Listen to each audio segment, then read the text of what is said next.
Hello. This speaker has been recorded at a meeting of Addictive Eaters Anonymous. For more information, visit our website www.aeainfo.org. My name is Ingrid, and I'm an addictive eater.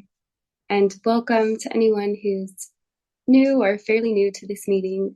And thank you for asking me to share my experience.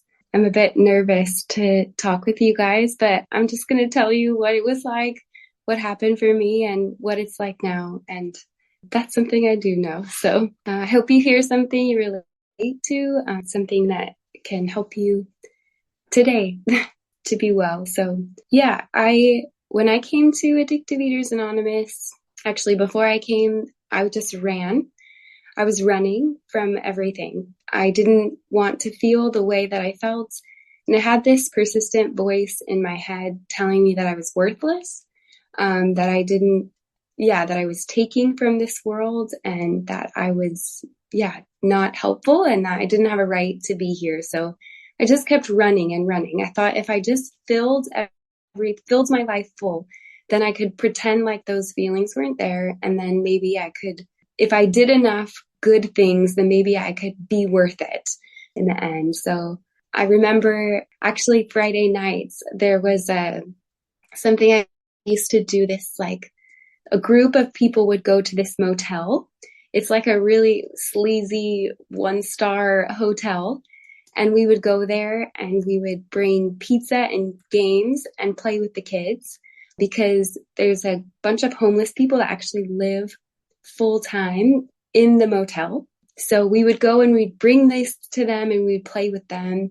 And then I would always go, because when I was there, it was right during dinner time. So I wouldn't have to eat because we'd have to save all the food for the guests. And I also would be playing with the kids, so I wouldn't have to think about eating, or at least I could try to not think about eating for the time that I was playing with them.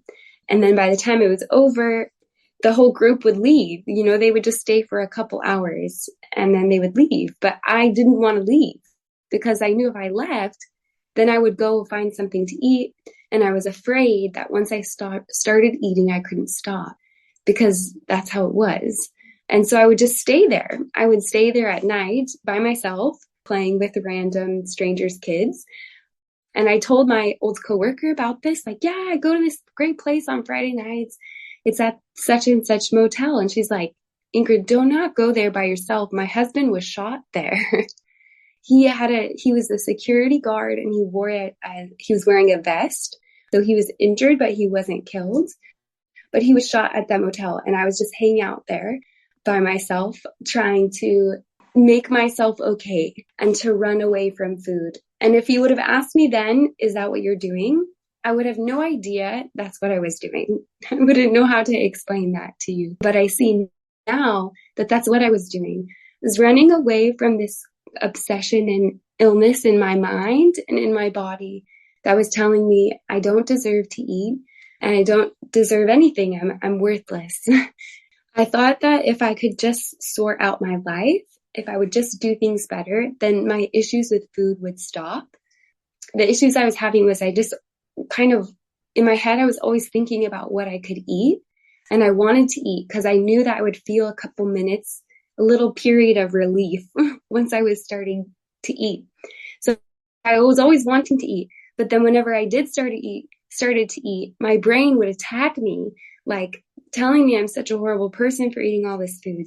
And so my response to that was just restricting, just try to eat as little as I can. If I can't start it, if I don't start it, then I won't have any trouble stopping.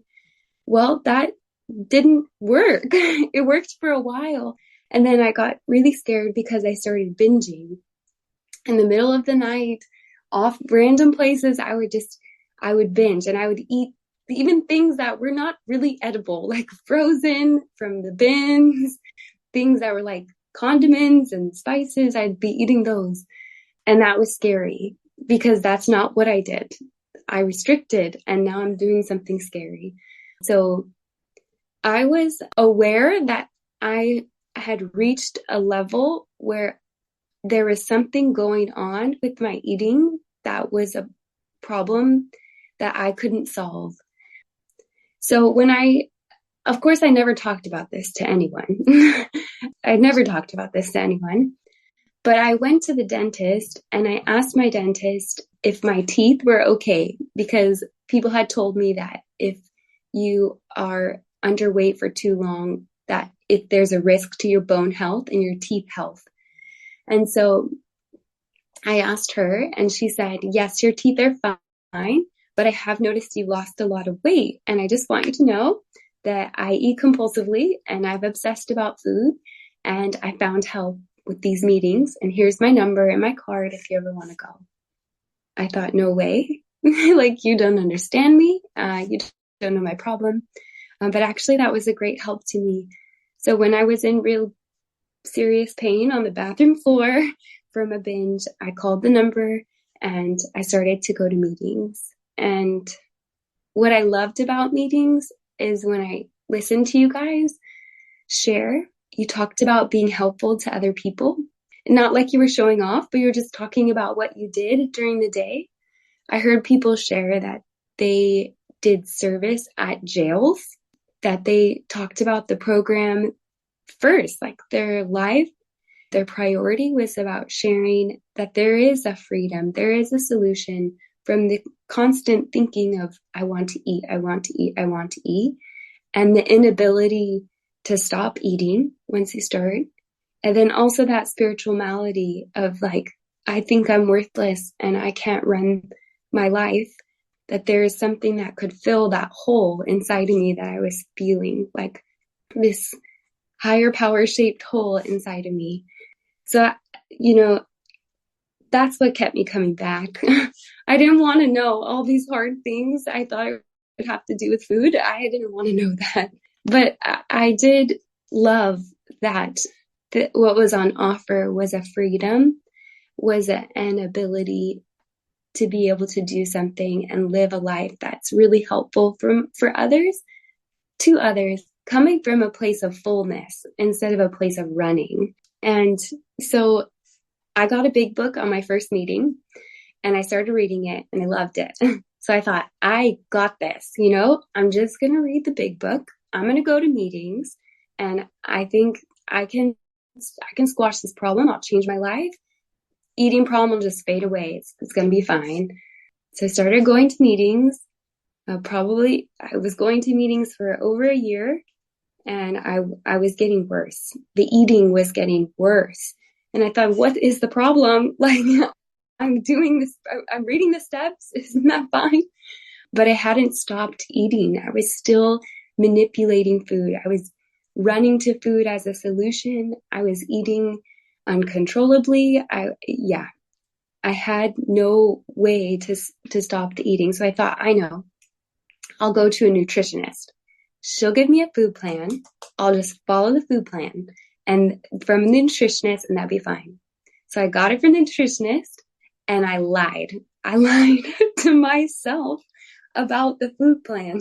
I started saying, this food kind of fits into 2 categories. That's fine. So that did not work for me either. I had to completely do this program as it's laid out in the big book and from a sponsor who's done it before me in order to really experience help, moving forward help, freedom from the addiction, the eating, the physical allergy, the mental obsession, and the spiritual malady. So I did. I asked for a sponsor. And for me, that was a real tangible step of making a decision to do it a different way, to acknowledge that I had a problem bigger than something I couldn't solve, and to acknowledge that I believed in something bigger than me was a solution. I did believe that if I asked her and did what she said, that there could be a chance that I would be okay.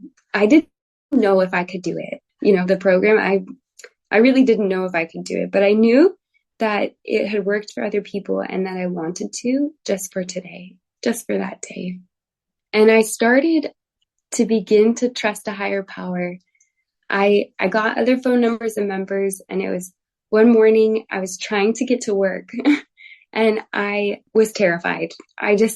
I lived in fear all the time. So all I needed to do was get dressed and brush my teeth and go to work. Like, so simple. But I was terrified. And so I just called another member of this program who's here today for help. And I said, I was crying. I was like, look, I can't get dressed. I can't go to work. I'm terrified. And she said, go outside right now and get on your knees and ask your higher power for help. Just help to get dressed. And when you're done, thank your higher power. And so I did. And she said, I'll stay on the line. And so I did. I walked back in the house. I got on my knees. I prayed for help. I walked back in the house. I put on my clothes. I thanked my higher power. And I got back on the phone with her. I said, okay, I did it. And she said, okay, ask your higher power for help to brush your teeth and thank him when you're done. I'll be right here. And I did the same thing. I asked my higher power for help, brushed my teeth. I thanked him and she was right there. And then all the way till the point that I was sitting in my car and I made it to work. And that just is an example to me of how I put myself out there by making that phone call and by asking my higher power for help. And that higher power showed up for me and I learned to trust. And tens of thousands of more of those situations have happened to me in the last 5 years. Like, so many times I've just been willing to go to my higher power and say, I can't do this and I need help. And that higher power has shown up for me. And that the people in this group have been here to support me and direct me right back to my higher power over and over again. My sponsor says this beautiful thing. She says, where is your higher power in this? Where is your higher power? And that is what helps me get through. Because when things happen that I don't want to happen, I don't want to be sick right now talking to you guys with a horrible voice. I would like to be in Scotland at going to the AEA event with you all, but I am not. And that's okay, because I could just sit in this moment and say, where is my higher power in this? And then look and see it and thank my higher power. And I do not have to addictively eat today, which is great. It tries to come back and get me sometimes. Somebody send me a message if I'm talking for too long, please, because I don't know where I'm at on my time frame. But I just want to say, sometimes the illness comes back to me. I had a phase where I wanted to be really muscular. So I thought I need to do all these things because I need to be muscular, which is just a disguised way for me to say thin. And so I was talking to my sponsor about this, and she said something that was really helpful to me. She said, when you die at your funeral, do you want people to say, oh yeah, Ingrid, she was really health conscious. She was a really muscular person and her food and her fitness was really important to her. Or would you rather that they say, oh, Ingrid, she was a kind and loving friend. She showed up even when it was hard. She accepted me for who I was and she loved me. And that's the person I want to be. I don't care if I'm muscular or not, because who cares? I know that I have this issue with food, so I have to put things regarding food and my weight down and not worry about that. And in exchange, I get to be more and more of that person, that loving friend. So I just want to keep showing up, keep sharing that this is on offer for all of us. And thank you to my higher power for showing me he's right here with me, helping me through. And thank you for listening. I look forward to listening to you.